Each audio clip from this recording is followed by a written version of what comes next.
Tes équipiers ne s'impliquent pas, ne prennent pas de décision, ou à l'inverse, ils prennent des décisions critiques alors qu'ils n'auraient pas dû. Est-ce que parfois ce que tu vis, ça ressemble à ça? Le client me relance, il veut qu'on livre tout de suite, là, aujourd'hui, mais je suis pas sûr qu'on devrait le faire, hein. La release est pas vraiment prête. On a vraiment encore beaucoup de travail à faire, hein. Je sais que c'est risqué, hein, mais on a promis à nos clients qu'on allait livrer cette fonctionnalité aujourd'hui. Faut pas les décevoir, hein.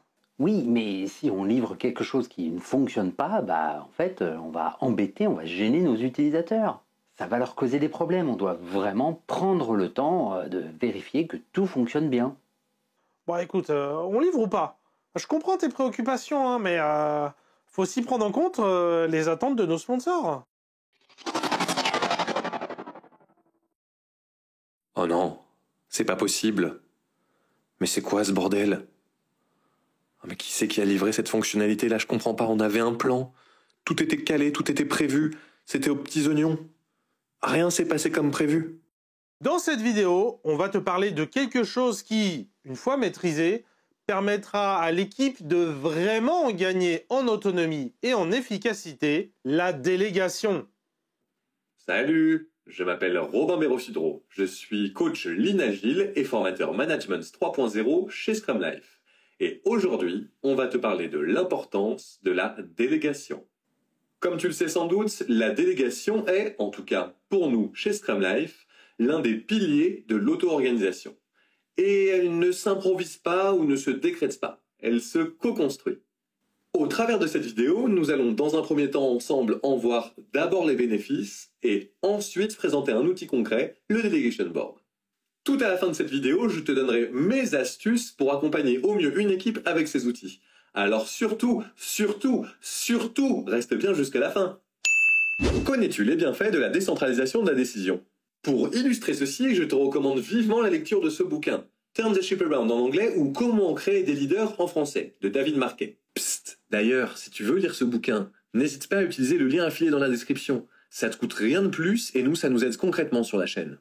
Résumons rapidement l'histoire que tu pourras découvrir au sein du livre. David Marquet raconte son aventure en tant que jeune capitaine de sous-marin nucléaire. Et voici le problème qu'il rencontre. Après avoir passé de longs mois à étudier le sous-marin nucléaire, pour en connaître toutes les spécificités, rentrer dans tous les détails, il se retrouve affecté au dernier moment aux commandes d'un autre sous-marin nucléaire. Or, tu t'en doutes, les sous-marins nucléaires ne sont pas produits en série. Ils ont chacun leur spécificité. Et quel est le problème, tu me diras, dans tout ça? Le truc, c'est que David Marquet demande des manœuvres qui sont impossibles à réaliser.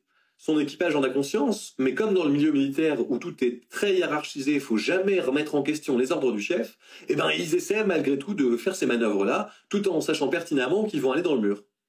Lorsqu'il le remarque, après quelques semaines, David Marquet se fait une promesse.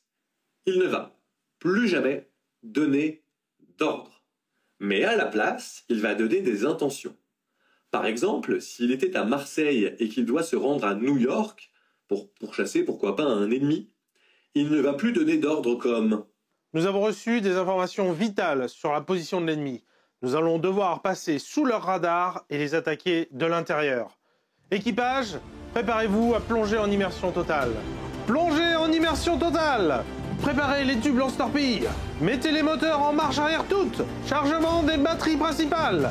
Tenez-vous prêt à lancer le leurre acoustique. » Et non, à la place, il va poser un cadre. Nous devons être à New York d'ici 3 mois. Et laisser ses équipes s'organiser. Et donc, en lisant ce livre, que je te recommande encore une fois vivement, tu pourras découvrir comment David Marquet a construit l'auto-organisation de ses équipes en ayant comme fondation la délégation. Par exemple, si un de ses membres d'équipage vient le voir en lui posant une question comme « Que dois-je faire, mon capitaine ?» il répond systématiquement par une série de questions, telles que « Selon toi, à quoi est-ce que je vais penser avant de te répondre ?» Cette histoire peut laisser penser que la délégation, c'est quelque chose qui est binaire. Soit le manager prend la décision, soit ce sont les membres de l'équipage. Mais en réalité, c'est plus subtil, c'est plus nuancé que ça. D'après Jürgen Appelo, pour qu'une équipe puisse bien s'auto-organiser, il faut s'appuyer sur 7 niveaux de délégation. Pour illustrer ces niveaux de délégation, on va prendre un exemple, on va imaginer une décision à prendre, par exemple la décision de renforcer l'équipe avec un coéquipier supplémentaire. Donc on va regarder les 7 niveaux, qu'est-ce que ça donnerait à chaque fois? Le premier niveau de délégation, il s'intitule « Annoncer ». Concrètement, je donne les instructions à l'équipe, j'annonce ma décision. Par exemple, comme ça. Moi, je vous présente Philippe et il rejoint l'équipe aujourd'hui. Le deuxième niveau s'intitule « Vendre ». Concrètement, j'essaie de vendre ma décision à l'équipe. Alors, j'ai pu rencontrer 3 candidats par rapport au poste ouvert pour rejoindre l'équipe. Marie, Philippe, Jocelyn. Et en fonction des diverses compétences, tout ça, je pense que Jocelyn est la meilleure personne à embaucher. Donc, je lance l'embauche. Troisième niveau, consulter. Je consulte l'équipe, puis je décide. Moi, j'ai vu 3 candidats, Marie, Philippe et Jocelyn. Alors, voici leur CV, un débrief de nos échanges. Bon, vous en pensez quoi? Quel est celui ou celle que vous aimeriez voir dans l'équipe? Quatrième niveau, l'accord. Nous nous mettons d'accord. Ce serait bien de renforcer l'équipe, non? Qui est-ce qui aimerait rédiger l'annonce et faire passer les entretiens avec moi pour qu'on décide ensemble de qui on embauche? Le cinquième niveau, conseiller. Je donne mon avis, mais c'est l'équipe qui décide. Après avoir vu les différents candidats, je vous conseillerais plutôt de recruter Marie. Bon, après, c'est vous qui avez le dernier mot, c'est vous qui allez travailler avec elle. Sixième niveau, s'informer. Je m'informe de la décision de l'équipe. Bon alors, vous avez recruté qui? Marie, Philippe? Et enfin, le septième niveau, déléguer. Je délègue complètement la décision à l'équipe. Oh tiens, Marie, c'est toi qu'ils ont pris finalement. Super. Écoute, bienvenue chez nous. Pour que ça puisse bien marcher, pour que ça soit utile, il est assez important d'avoir ces discussions au bon moment, au moment opportun. Pour ça, Jürgen Appelo a décrit dans son livre Management 3.0 l'exercice du Delegation Poker qui, couplé au Delegation Board, permet réellement de poser de solides fondations pour l'auto-organisation de l'équipe. Commençons tout d'abord par te présenter l'output principal du Delegation Poker, ce que tu vas obtenir en fin d'atelier. C'est ça, le Delegation Board. Un simple tableau à 2 entrées. En ligne, tu peux apercevoir les décisions qui se doivent d'être prises par l'équipe pour assurer son bon fonctionnement.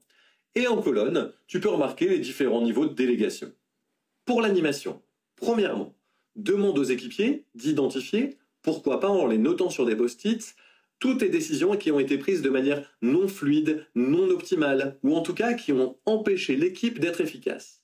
Une fois ce premier travail effectué, demande aux équipiers, en face de chacune des décisions qui a été identifiée, de déterminer quel est le niveau de délégation actuel. Pourquoi pas en faisant un vote.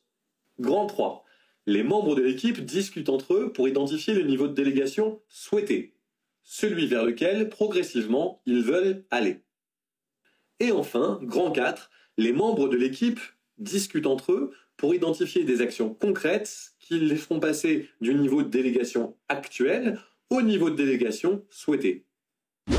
À la sortie de l'atelier, à la sortie du Delegation Poker, l'équipe a co-construit une nouvelle manière de travailler, en identifiant, en face de chacune des décisions qu'elle se doit de prendre pour bien avancer, un nouveau niveau de délégation, plus toute une palanquée d'actions pour y aller vers ces niveaux de délégation souhaités. Les choses sont plus claires et cette clarification apportera beaucoup de fluidité et d'efficacité à l'équipe. Allez, une petite astuce au passage. Il est important de déterminer un trigger, un mécanisme simple qui déterminera quand est-ce qu'il faut déclencher l'atelier. Ça peut être par exemple quand il y a plus de 5 décisions mal prises qui ont été identifiées dans le Delegation Board. Et puis c'est à toi de finalement co-construire cette règle, tu pourras la faire vivre après. Ce sujet t'intéresse? Tu voudrais découvrir d'autres outils du Management 3.0? Eh bien, ça tombe vachement bien. Parce que chez Scrum Life, nous formons au Management 3.0 avec une toute nouvelle formation officielle et certifiante de 2 jours, au sein de laquelle tu découvriras plein d'outils pour accompagner au mieux une équipe, pour manager le système. Et tu veux une autre bonne nouvelle? Eh ben, c'est que la prochaine session est programmée les 8 et 9 juin 2023. Et en plus, on s'interdit pas d'aborder plein de sujets bonus, comme les core protocols, où on rentre dans les nuances et dans la subtilité de ce que peuvent apporter ce genre d'outils. Alors viens, inscris-toi, que tu sois manager, scrum master, product owner, tu trouveras ton compte. Clique ici pour la découvrir, cette formation. Tu ne veux pas attendre, clique ici. Constantin présentait les Moving Motivators, un outil extra pour créer un climat motivant au sein d'une équipe et qu'elle puisse prendre des décisions collectives en se basant sur la motivation intrinsèque de chacun. Vraiment un super outil. À bientôt pour des nouveaux sujets agiles.